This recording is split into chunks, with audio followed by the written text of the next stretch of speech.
I practice a soft hand and arm, yielding to water pressure on the back of my hand.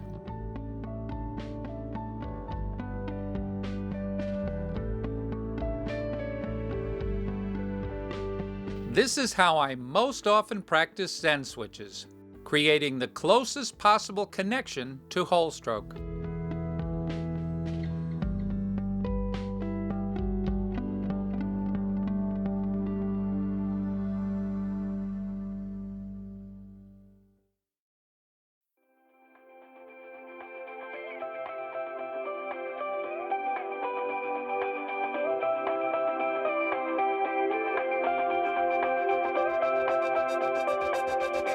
A relaxed, compact recovery is essential to effective energy transfer and fluid, efficient swimming.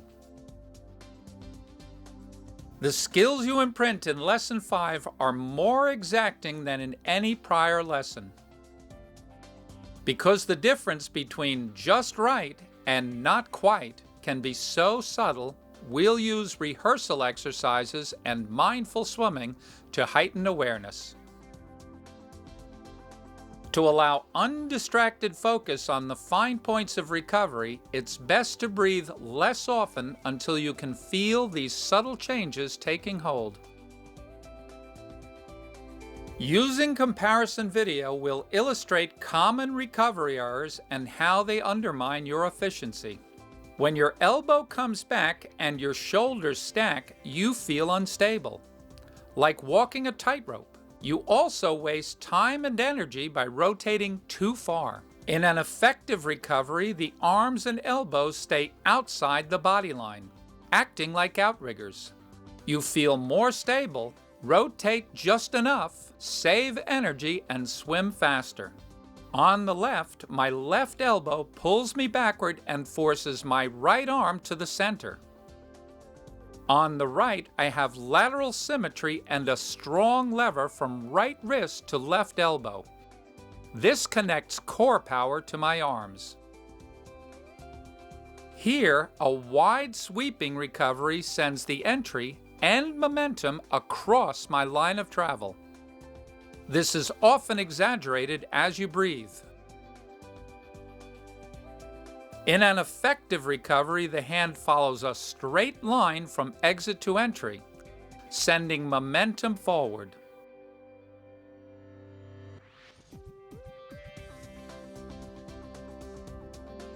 And as the right view shows, when my left hand travels directly forward, it's in the best position to begin the next stroke.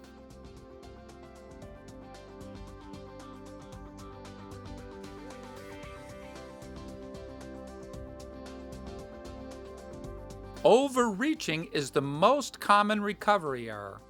It not only hurts efficiency, it also leads to shoulder injury by putting pressure on the shoulder in an unstable, fully extended position. When the hand enters closer to the head and at a steeper angle, the hand goes in more cleanly and delivers the full power of hip drive. In the top view, hip drive will mainly depress the elbow with little power going to the stroke. In the bottom view, hip drive will spear the hand to its target and propel the body through the sleeve created by the spearing arm.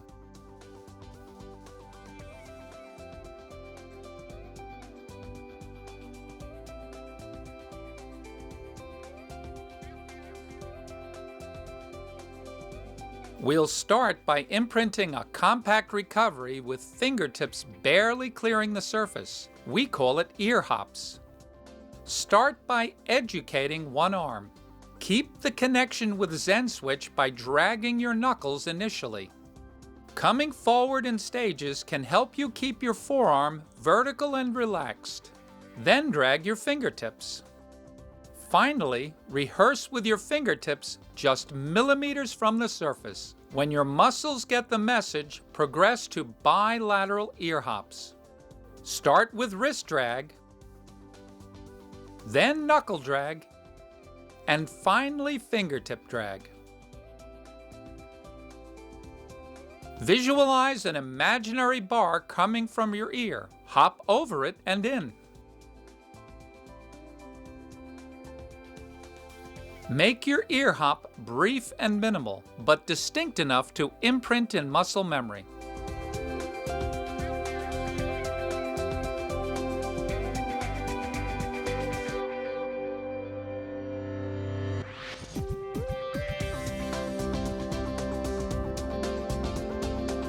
Transition to swimming with ear hops, again sequencing from wrist drag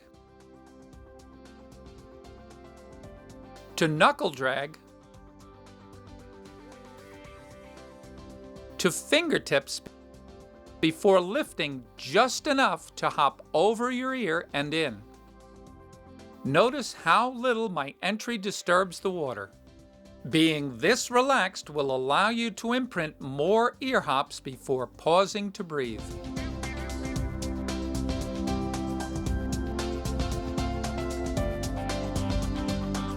A relaxed, inertial recovery transfers energy momentum from one stroke directly into the next.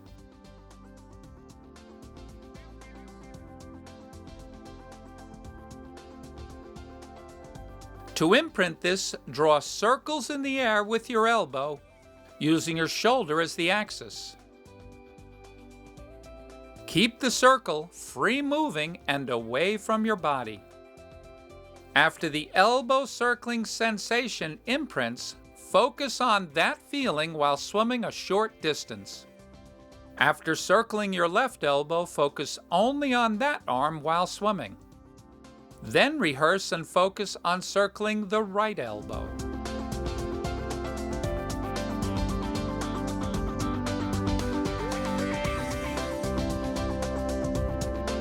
This imprints wide, straight recovery tracks that send energy forward along your line of travel. Practice drawing a line on the surface with your fingertips. Draw the line directly from exit to entry point, then back. Move slowly, keeping that line well outside your body. Keep your forearm relaxed, hanging like a rag doll.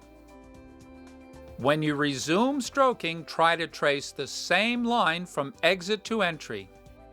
Keep the line wider than you think it should be. As with elbow circles, it will help initially to rehearse one arm, then swim focusing only on that arm. Then rehearse and focus on the other.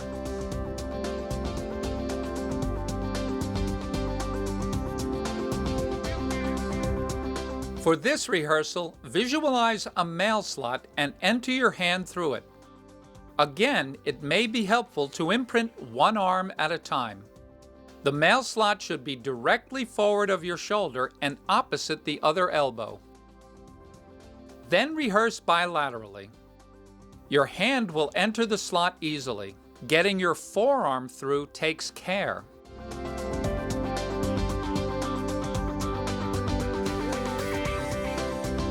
Pausing briefly can heighten awareness and precision. Keep both hands on their tracks. Enter opposite the other elbow. Don't move the lead hand until your fingertips enter the slot.